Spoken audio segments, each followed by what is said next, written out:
What is up, guys? So today I'm going to be making my first Iron Man guide, okay?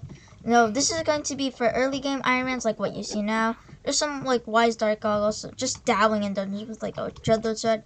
So yeah, I'm going to show you just essentially how to get to this point and how to make money. Now please ignore people in my guild chat, they're being very immature.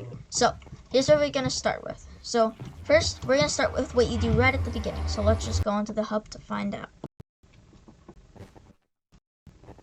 So first off, I would just instantly go for the rogue sword, talk to Jamie to get it. It's just such a nice quality of life item, giving you 100 speed just for 50 mana. And once it runs out, you can just instantly use it again. So it's like a free 100 speed bonus. So what you're going to want to do is go over here and just punch the wheat. Okay, punch the wheat. You're just going to want to punch all the wheat till you hit preferably around farming 7, because that should give you both a decent amount of coins and decent farming levels, just to get started on a little bit more HP. So you sell it to the farm merchant, etc., etc. And then you kind of essentially go on what you would normally do, like go over to the mines. Now the mines are really important, but the thing is, you're gonna need some armor. So I would just instantly talk to Rosetta, and then get your iron armor. That's just a really easy set, and you'd easily have enough coins. So mine till you're around mining 1. Then hop over to the gold mines. I'll see you there. So now we're gonna talk about the gold mines. Okay, wow. Alright, whatever. So, alright, now we're gonna talk about the gold mines. Now, what you just pretty much want to do is instantly get a smelting touch pickaxe. Now that's kind of what matters, because you're gonna get some decent iron and gold. So you're gonna want the smelting touch pickaxe you can buy from the iron forger, so you could get some of that early collections. Because trust me, you're gonna need a lot of it. So you essentially mine iron, and you can go down here and get some gold. Now this is really what matters a lot, because this will help you get faster to mining 5 instead of just mining just a lot of stone. I wouldn't say stone is like gives you 1. It's useful like when you're mining in between, but I wouldn't mainly focus on stone. So travel on over to the deep caverns. Let's go. Okay, so now we're gonna talk about the deep caverns. So the deep caverns are important because you can get Lapis armor, and most importantly, one of the best early game sets, glaciite armor. Now, we're going to need to talk about the Dwarven mines, but before that, we need to do something real quick. This is post-recording Ice Storm, here to talk about the Mushroom Desert, because I just totally forgot about it. Because it's home to one of the best, very, very early game armor sets around. What is that, you may ask? Well, it's something you wouldn't expect. The mushroom armor. Now, it doesn't seem good, but the full set bonus Knight Affinity is much better than your regular old iron armor.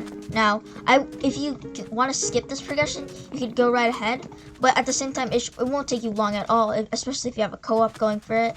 And, you know, it's just a nice armor set. So yeah, back to you, Current. So now, what we're going to need to talk about before we go over to the Dwarven mines is Lapis armor. Now you're gonna want to mine this Lapis because it's nice. It's just nice enchanting. It's just nice mining levels, as well as getting the Lapis. Now Lapis is probably most early game collection that you're gonna want to need instantly, because while you're killing Lapis zombies for Lapis armor, you're also gonna mine the Lapis. Why, you may ask? I mean, like, come on, it's just Lapis. Lapis isn't very useful. Wrong, okay? You're just completely wrong, okay? So Lapis is home to the experience bottle, which is okay. And you have the grand experience bottle, which is essentially what me and dog numbers mainly use to get our levels. Because how else are you going to enchant your armor? Obviously, you're going to want to go to the obsidian sanctuary, etc., get yourself an enchanting table. Shouldn't be too difficult. And if you're going to do an Iron Man, I suggest you have some pretty okay knowledge of the game beforehand. So yeah, go over here, you know, levels, etc. So yeah, you're gonna want to do that to mine, and I wouldn't say for forging your armor, so you get a decent bit of coins in the money making method. I'll tell you soon. But right now, you're essentially just gonna want to mine your Lapis, so you get some levels, get an enchanting table, enchant your gear, and then you're just gonna want to grind till mining 12. because mining 12 is about the Dwarven mines, and at the same time, you're gonna want to save your Lapis because Riz is an NPC. Oh shoot, experience artifact, pretty good. So Riz is an NPC that needs essentially around 10 lapis lazuli. Although he can take pretty much any mining collection, but I found lapis is one of the easiest, redstone is one of the easiest, and diamond is one of the easiest. Lapis and redstone both give multiple drops, and you only need 10 enchanted forms of that. That shouldn't be too hard. And also diamonds. Now, why do you think diamonds are easy? I mean, come on. Because of diamond blocks. Now these give you an incredible amount of diamonds and are affected by fortune. So they're essentially like lapis lazuli. So you're going to want to do that, talk to Riz, etc. So you're going to want to do that, grind to mining 12. And then I would suggest upgrading your armor. Like hopefully you have full lapis by the time of this. Because I mean let's be real here, it shouldn't take too long to get full lapis. And it's enchanted with growth 5, prop 5. And if you really wanted to, you could reforge it to something like Titanic to give you that extra bit of HP. Now, what you're gonna want to do next is get yourself a decent weapon. Because like stuff like the undead sword may last pretty decently during the beginning, but it quickly falls short. And that's when you're gonna want the squire sword, but you can skip that for its better form, the mercenary axe. Now, how will you get the money? Because like mining doesn't really make that great of money. Well, that's where the hub wheat comes in.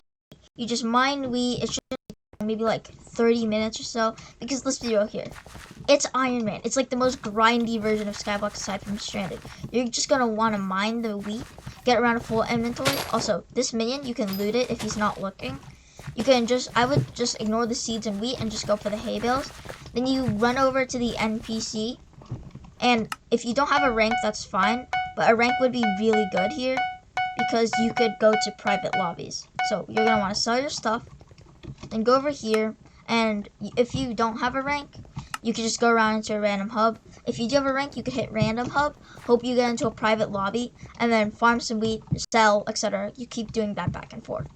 Now, once you want to do that, you go talk to Rosetta, and hopefully you've gotten some good combat levels, at least like 5, so you can buy a mercenary. I think that's the requirement, but it might be wrong. And then you're gonna want to buy the mercenary axe. And the mercenary axe, it can't one-shot lapis zombies on its own, but it's really good if you just enchant it with a couple basic enchantments. It can easily one-tap it, especially smite. Smite's really important. Now, we're gonna assume at this time you have like around full lapis, a mercenary axe, and just a decent amount of coins. Now, what we're gonna talk about next is quality of life items. Now, these aren't exactly required, but they make this journey just so much easier. Like, we're gonna start with the wand of healing. Now, all you have to do is go over to Maddox, talk to him, start your zombie slayer quest with a couple coins, and then you do the zombie slayer quests by like killing the graveyard zombies. And if you really need to, or you could do enough damage, you kill some crypt ghouls. Now, you just grind that until you can get a wand of healing. Should take 1 tier 1 boss and then 1 tier 2 boss, because of you have to level it. So then you can get the wand of healing. Now, this costs a very small amount of mana, but at the same time, heals you for so much, especially in early game. So that's essentially the main quality of life item we're talking about. Also the grappling hook, but you're going to need spider minions to do that. And we're going to assume this is like your first 3 hours of gameplay, you're not going to have spider minions. So, and I'd like minions are important in Iron Man, but I'd say less important than regular. So we're going to assume that you have like full lapis armor, a mercenary axe that's decently enchanted, maybe a wand of healing. But what you're going to want to buy is you're going to want to head over to the weaponsmith and purchase an artisanal short bow and a ton of flint arrows. Believe me, you're going to need a ton. Like more than inventory full. Like you need so much, because we're going to head over to the Dwarven mines. Also, you can do /visit Portal, not Portal, Portal. And that will take you to a fast version of Portal Hub, which will easily take you to pretty much any island you want. So all you do is head over to the deep caverns, and then hopefully you've talked to Riz already, etc. And then you head over to the Dwarven mines. Now I'd say having maybe like a diamond pickaxe by this point would be good, just so you could do it. But right now, what's really important is something called pickaxe swapping. Now, you think sword swapping is patched, and for the most part, it is. The admins did a really good job on that. But what they failed is the artisanal pickaxe swap. Now, that's what my friend Dog Numbers showed to me, so credits to him. Essentially, it's when you shoot your artisanal, and then you switch to your pickaxe before it hits the enemy. And why would you want to hit with the attack power of a pickaxe? It's so weak, it's a pickaxe. Like, can't you just swap to your mercenary axe or something? Well, that's important against ice walkers. Now, ice walkers are home to glacial gear. And glacial gear is incredibly broken. Like, it gives you so much EXP, like 6,000. Like, it's so good. So what you're going to want to do, you're going to want to kill the ice walkers by doing this. Essentially, you're going to want an artisanal, and then right before it hits, you want to swap to your pickaxe. So that'll give you the range of the bow and the damage of the pickaxe. Also, it's really annoying because sometimes you'll find like AFKers AFKing ice walkers. It's honestly kind of annoying, but hey, you can't really do much because there are no private lobbies for these. But at the same time, you're not going to want to be hit by these because these things can pretty much one-tap you.